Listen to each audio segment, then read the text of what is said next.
Saraswati, you're watching my YouTube channel. Back in 2020, uh, mid of 2020 and 2021, I started creating content for YouTube. And one of my first videos was just about pausing, reflecting in life, and then bouncing back. And somewhere, I think what I said in that video, it's become sort of my go-to process of healing. I really don't know whether that is the right way or the best way to come out of confusion or stress or any unsettling phase in life, but it's working for me. Have you seen that when we have any medical issue, let's say एक छोटा सा कांटा या a thorn has gone into your skin, you cannot take it out with a swab of cotton. You will need something like a pin to prick, dig a hole, make the space, let the old blood gush out, and then you will put some ointment and cover the wound and let it rest for a few days. I see we do this effectively when it comes to anything which is to do with our physical ailment or physical wound which is visible. But more or less, these principles are applicable also for anything which is happening at a mind level. But in this fast-paced life, I think we have forgotten how to pause, reflect, and then reset. And we also maybe are little not sure of what to do with all the bad blood or the gush of emotions or the cleansing which happens when you pause. We don't know how to handle all of that. And that's where the real test of the resilience lies.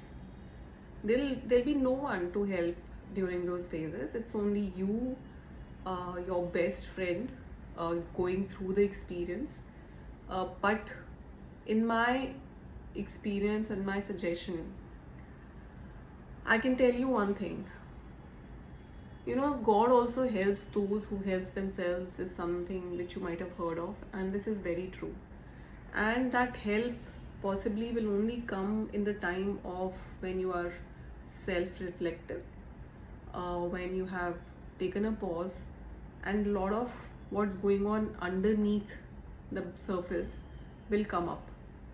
But maybe in the swipe of life and in our very hectic life these days, we are not realizing the benefit of mindfully pausing or mindfully looking at life, that there are times when it's okay to slow down, there are times when it's okay to not respond immediately, there are times when it's fine to just let go and just say, okay, whatever's happening, I am going with the flow and don't resist.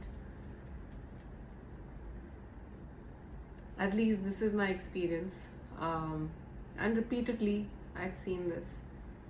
Pausing, letting things emerge, float on the surface, and so that you can clean them with some techniques.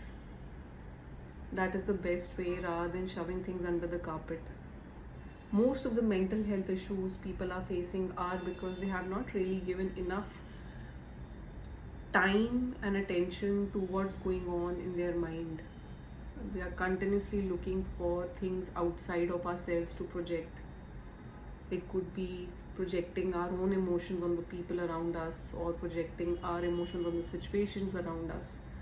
But if we just cut off for some time and say that, is there something to reflect within me? Can I go within and see if there is something to be cleaned? Just like that wound, remember that thorn, that कांटा जो skin में गया था और उसको निकालने के लिए आपने कुछ तो औजार लिया था. You took help of a needle. You took the thorn out and let it heal.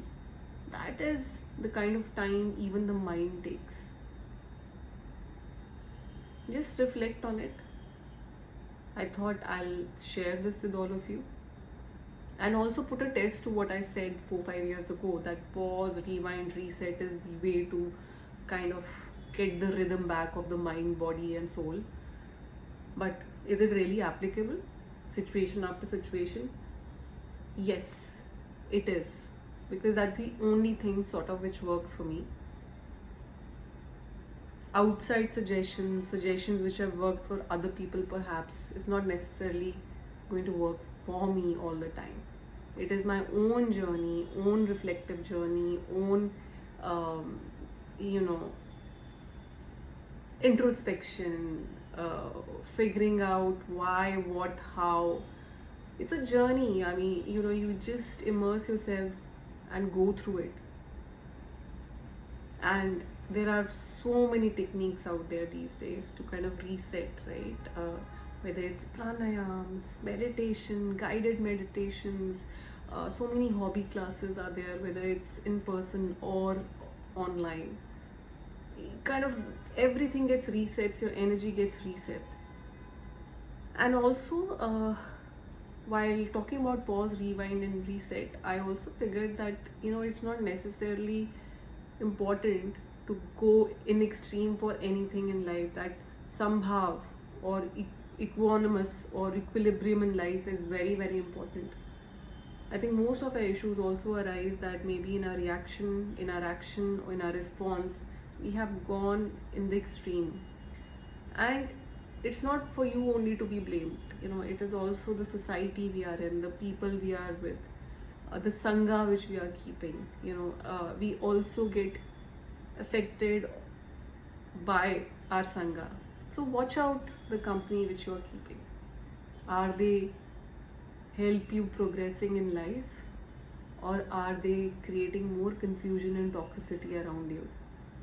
It's a little bit of a reset button you need to press and figure out what is really happening. In Ayurveda, in Panchkarma, in Patanjali Yoga Sutra, everywhere it's mentioned that while this body is the first touch and feel existence that I'm alive, the immediate environment, right, Prakriti, in which you are sitting, and the energies and the vibrations in that Prakriti are also part of your extended body.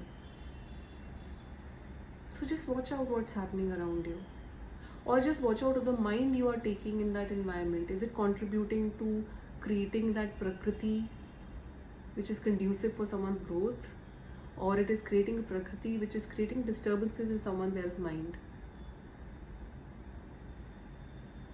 I have to really at this stage thank my Gurudev Shri Ravi Shankarji.